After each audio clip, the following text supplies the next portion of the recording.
Un saludo a todos los que escuchen esta clase de homilética.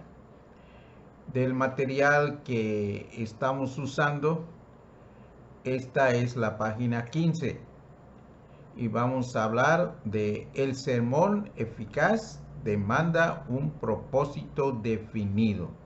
Esta es la continuación. Vamos a hablar de que hay 6 propósitos generales de la predicación. Primero tenemos el propósito evangelístico. Este es el de persuadir a los perdidos a recibir a Cristo Jesús como su Salvador personal. Los sermones que tienen este fin principal son clasificados como sermones evangelísticos. La predicación evangelística es caracterizada por 4 rasgos fundamentales que no deben faltar en ninguna predicación evangelística, ya sea personal o pública. Bueno, pues primero tenemos que explicar a la gente la condición perdida del hombre natural, según lo vemos en Efesios 2:1. En realidad, la gente tiene que llegar a entender que no somos pecadores porque pecamos, sino pecamos porque somos pecadores. Es decir, que desde que nacemos ya nacemos pecadores, porque nacemos de una humanidad que está condenada al infierno. Entonces, esto es muy importante que lo sepa la gente, porque la mayoría de la gente se compara con los demás y dice que no es tan pecador como el de enfrente, como el de al lado, porque hay de pecadores a pecadores. Hay personas que están muy sumergidas en el pecado y hay personas decentes, decentes porque pues no se nota que sean pecadoras, son personas pues sí, decentes, que puede uno tratar con ellas y no causan mayor problema, pero aún así son pecadores porque de nacimiento todos somos pecadores. El rey David dijo: en pecado me concibió mi madre. Y así es. La obra redentora de Cristo. Esta es otra cosa que debemos destacar en un mensaje evangelístico. Primero tenemos que explicar muy bien que todos somos pecadores, hasta las personas decentes son pecadoras. Y luego tenemos que explicar la solución que Cristo puso, o que Dios mismo puso. Y la Biblia dice en Isaías 53:6 que todos nos descarriamos como ovejas, que cada quien se apartó por su camino, pero que Dios mandó a Cristo y Él pagó por nosotros, y Dios echó sobre Cristo el pecado de todos nosotros. Y este es el segundo asunto que debemos tratar: la obra redentora de Cristo. Es decir, tenemos un gran problema que por nosotros mismos no podemos solucionar. Ese es el punto 1. Y el punto 2 es que la obra de redentora, la obra redentora de Cristo, nos viene a ayudar para que ya no tengamos ese problema. Y esa es la única solución, que Cristo pagó por nosotros. Solamente confiando en Cristo como nuestro Salvador es como nos podemos salvar. Por eso, el tercer punto es la respuesta del hombre a esa obra redentora de Cristo. Según Hechos 20:21, el apóstol Pablo dice que él siempre predicó la fe y el arrepentimiento, o el arrepentimiento y la fe. Pero esas dos cosas son requisitos indispensables para obtener la salvación. Necesitamos una fe, pero una fe que salva, una confianza absoluta.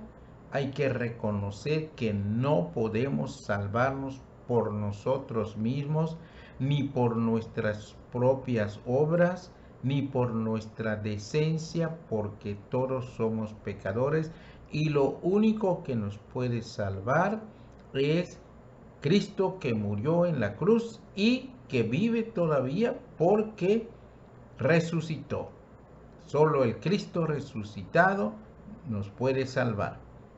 Y el cuarto punto que debe llevar un mensaje evangelístico es la invitación, o sea, invitar a la persona a que tenga fe en Cristo y que se arrepienta de sus pecados. Entonces, esto lo debemos hacer, pero sin insistir demasiado. Sí debemos procurar persuadir a las personas, darles la oportunidad de entregarse a Cristo, animarlos a entregarse a Cristo, pero no debemos usar trucos psicológicos para llevarlo a una decisión, porque es el Espíritu Santo el que los va a guiar a esa decisión. Lo que sí podemos decirles es que es muy importante que tomen una decisión, y si no lo pueden hacer en este momento porque necesitan meditarlo más, pues lo pueden hacer a solas cuando estén en su casa, cuando estén solos. Pueden hablar con Dios y decirle que creen en Cristo, que ya entendieron el Evangelio y que se arrepienten de sus pecados y que realmente creen en Cristo, que Cristo vive y que Cristo está junto a Él escuchando su oración juntamente con el Padre.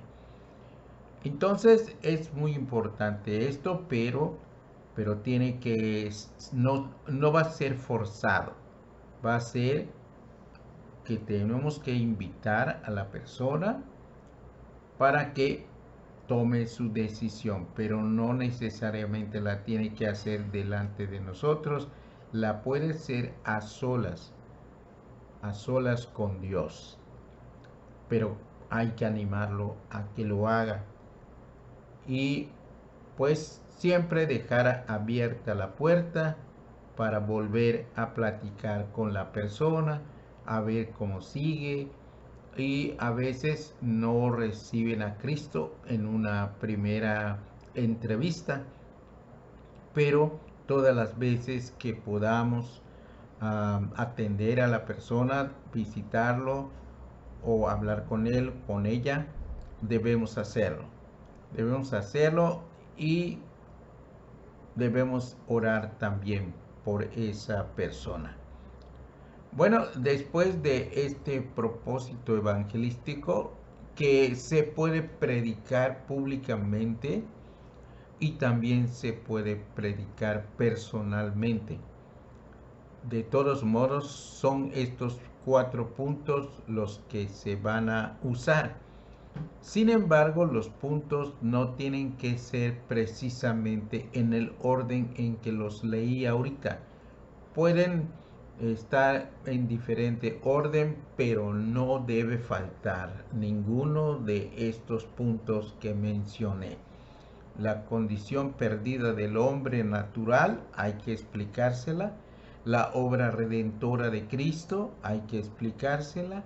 La respuesta del hombre a la obra redentora de Cristo hay que explicarle también que necesita arrepentimiento de sus pecados después de que los haya reconocido, y también la fe en que Cristo murió y resucitó, pero todo lo hizo para salvar a nosotros que somos pecadores. Bien, y por último, hacer la invitación. Después de esto sigue el propósito doctrinal y luego el propósito de devoción.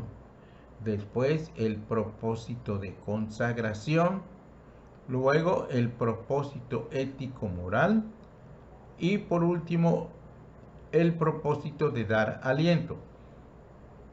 Muy bien, ahora vamos a desglosar el propósito doctrinal, el propósito número 2.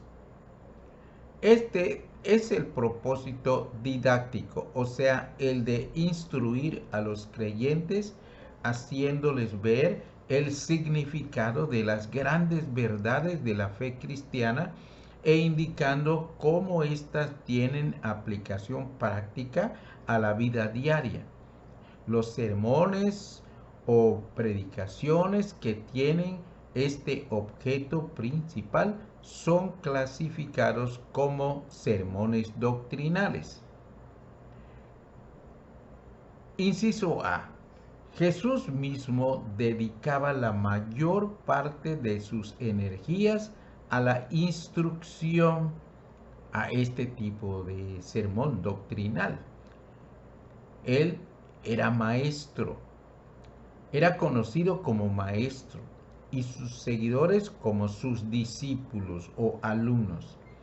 Al ascender, comisionó a sus discípulos para evangelizar, bautizar y enseñar, lo que nosotros conocemos como la Gran Comisión. Y inciso B, los predicadores neotestamentarios enseñaron predicando y predicaron enseñando. Los predicadores neotestamentarios, es decir, los del Nuevo Testamento, pero el Nuevo Testamento todavía no existía. Los predicadores del primer siglo, del principio, cuando se empezó a predicar a Cristo, ellos se basaron en el Antiguo Testamento porque el Nuevo Testamento se escribió hasta por ahí del siglo III, es decir, como 300 años después de Cristo. Entonces los predicadores, al principio, los apóstoles, el mismo Cristo predicó con el Antiguo Testamento y los apóstoles predicaron con el Antiguo Testamento y así estuvieron trabajando, predicando y también enseñando. Y este es el propósito doctrinal. Los apóstoles entendieron bien la importancia, este es el inciso C.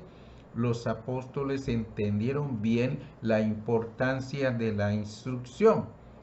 En Jerusalén, después de la predicación evangelística del día de Pentecostés, leemos que los 3,000 creyentes nuevos fueron bautizados y que perseveraban en la enseñanza de los apóstoles. Lo hicieron de manera tan eficaz porque fijémonos como dice, perseveraban en la enseñanza de los apóstoles. Lo hicieron de manera tan eficaz que fueron perseguidos y amenazados para que dejaran de hablar y enseñar en el nombre de Jesús, cosa que no los amedrentó.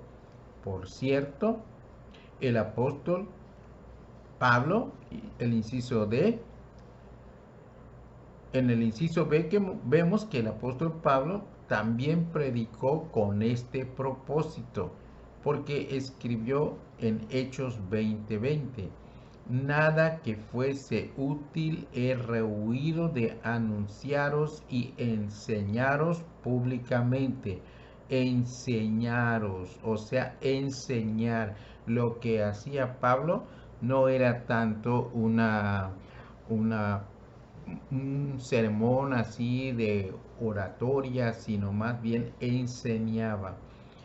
Pero esto de enseñar, pues es también una manera de hacer sermones, por eso se llama, que es el propósito de ese sermón, es doctrinal, pero es como si fuera una clase. Hay muchos hermanos predicadores que son muy buenos maestros y explican muy bien la palabra de Dios. Hay 4 funciones importantes de la predicación doctrinal. Una que responde al deseo de aprender que existe en el corazón de cada creyente. Este deseo es mucho más fuerte de lo que parecen pensar algunos predicadores. La gente tiene mucha curiosidad, quiere aprender, quiere saber. Cuando una persona es un nuevo creyente, tiene muchas preguntas en la mente y está esperando en la plática que está recibiendo, está esperando las respuestas a tantas preguntas que tiene. El predicador que sepa satisfacer esta demanda no tendrá que predicar a bancas vacías, porque siempre habrá gente que está interesada en aprender. En segundo lugar, vamos a ver que la predicación doctrinal previene a la iglesia contra los estragos de la doctrina falsa.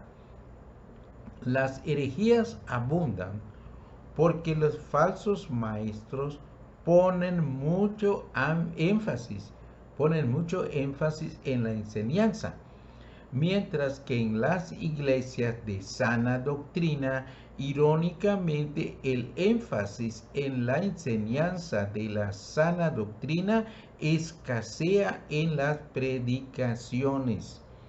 Así que tomemos nota. Los falsos maestros enseñan mucho y los que tienen buena doctrina no enseñan mucho la doctrina verdadera. Hay que tener cuidado con eso.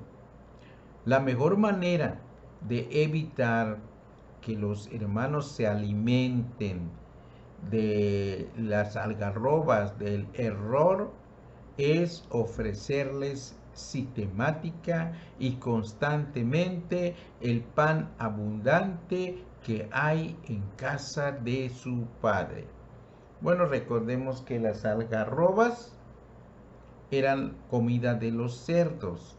A eso se refiere el escritor.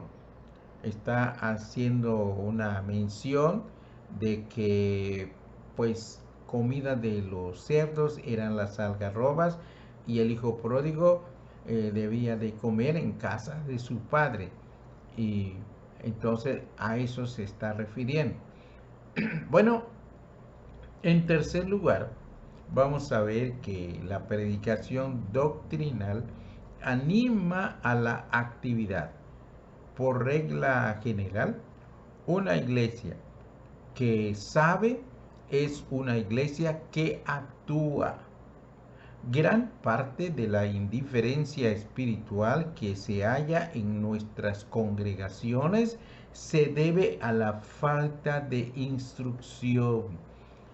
realmente la enseñanza no llega completamente a la persona, solamente como que aprende teoría, pero, pero la enseñanza tiene que incluir la práctica de lo que se aprende, porque si no, en realidad no se está aprendiendo. Entonces, un doctor que solo sabe la teoría, pues no es realmente un doctor, porque el doctor tiene que practicar, sobre todo un cirujano que sabe toda la teoría, pero que nunca ha operado a nadie, pues realmente no sabe. Así también las congregaciones que saben, las congregaciones que saben la doctrina, pero que no la practican, pues es como si no la supieran. Los hermanos no comprenden la razón de las exigencias e iniciativas de su pastor, pero cuando ven que existen motivos para el servicio, generalmente responden, porque casi siempre hay excepciones, pero la mayoría de la gente cuando realmente existen y ellos cuando ven que existen motivos para el servicio, generalmente responden. En cuarto lugar, vemos que la predicación doctrinal contribuye al crecimiento intelectual y espiritual del predicador. Repito, el que predica este tipo de sermones que nos estamos refiriendo al doctrinal, el que predica este tipo de sermones doctrinales tiene que estudiar. Esto es algo bueno. Tiene que conocer su Biblia y saberla interpretar. Y al meditar en los grandes temas de las escrituras y esforzarse en que tengan significado para su congregación, su propia vida espiritual se irá fortaleciendo y la de la iglesia también. Ahora vamos a ver tres cualidades que son indispensables en la predicación doctrinal. La predicación o estudio bíblico. Realmente las predicaciones doctrinales son estudios bíblicos, solamente que con un énfasis como de sermón, pero no dejan de ser de una plática de un maestro que está enseñando. Así que la predicación doctrinal debe ser sencilla, tanto en su vocabulario como en su elaboración. Hay que evitar términos técnicos de la teología. Estos no deben ser llevados al púlpito. No, esto es para estudiar y para platicar con los demás estudiosos, pero en la congregación no nos conviene estar hablando de términos que la congregación no entiende, porque pues nada más vamos a estar como presumiendo de nuestro vocabulario. Tenemos que procurar que la gente entienda y tal vez haya gente importante, muy educada dentro de la congregación, pero es mejor hablar en términos que todos entiendan y no hablar en términos que solo nos entiendan los más avanzados en educación. Hay que tomar, por ejemplo, al teólogo Juan, quien en su evangelio supo presentar los conceptos más profundos en el lenguaje más sencillo. Esto es muy importante. Esta sencillez debe ser manifestada también en la elaboración del pensamiento. La predicación doctrinal requiere de suficientes ilustraciones. Jesús es nuestro máximo ejemplo en el uso de ilustraciones como parábolas, hipérboles, analogías y demás recursos. Sabemos que Jesús estaba predicando, veía a un niño y predicaba de acuerdo con ese niño, que el que no se haga como un niño no entrará al reino de los cielos. Y aprovechaba la presencia de un niño para poner una ilustración. Veía una barca y lo usaba como una ilustración. Veía unos pescadores, igual los usaba como ilustración. Veía a un grupo de trabajadores que estaban llegando en la tarde para ir a sus hogares y entonces predicaba: venid a mí todos los que estáis trabajados y cargados. En fin, que él siempre usaba todas las oportunidades que tenía para hacer ilustraciones, para que le entiendan toda la gente, hasta la gente que no sabe mucho porque no fue mucho a la escuela. Todos le ponían a entender porque predicaba de una manera muy sencilla. También podemos ver en segundo lugar que la predicación doctrinal debe ser positiva, o sea que debe hacer hincapié en la verdad y no en el error. Hacer hincapié en el error lo hace más importante al error de lo que es. Subrayar o burlarse del error desafía la ley mental, que consiste en que por lo general la primera impresión es la más duradera. No debemos enseñar tanto a evitar errores, más bien debemos enseñar lo que se debe hacer. Un ejemplo que podemos poner en esto es que a los empleados de los bancos no les enseñan a reconocer los billetes falsos. No, porque cada día salen billetes falsos. ¿Y cuándo van a terminar de conocer a todos los billetes falsos? Es igual que nosotros estemos predicando en contra de los errores. No, lo que le enseñan a los empleados del banco es a conocer el billete verdadero. Y así nosotros debemos enseñar positivamente la doctrina. Lo que debemos enseñar es la verdadera doctrina, la doctrina pura y sin mácula. Y entonces cuando conozcamos la doctrina verdadera, no vamos a caer en la trampa de cualquier doctrina, por nueva que sea, porque ya conocemos la verdadera. En tercer lugar, vemos que la predicación doctrinal debe ser práctica.